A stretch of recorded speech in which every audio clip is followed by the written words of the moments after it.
Hey everyone, welcome to Data Millennials. I am Atul, and in this video we are going to discuss about the month function in Excel. So most often when you are working with dates in Excel, you are supposed to get year value or the month value extracted from your date.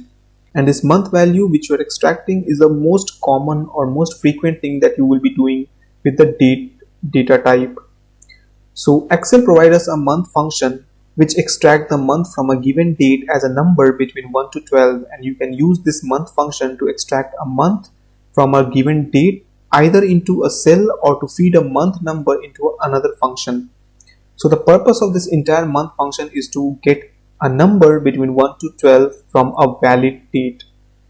And this month function takes only one argument, which is a serial number, and that serial number should be a valid Excel date.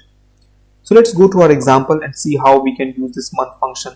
So we have to find out which month of the year the order has been placed. So we have our customer detail here and the order date, and you are supposed to get on which month these customers have ordered.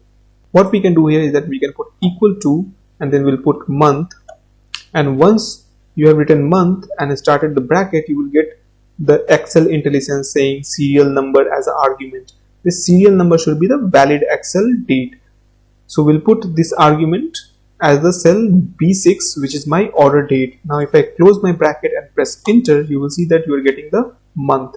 So this is the February, is the 19th February is the order date, and we are getting 2 as the order month.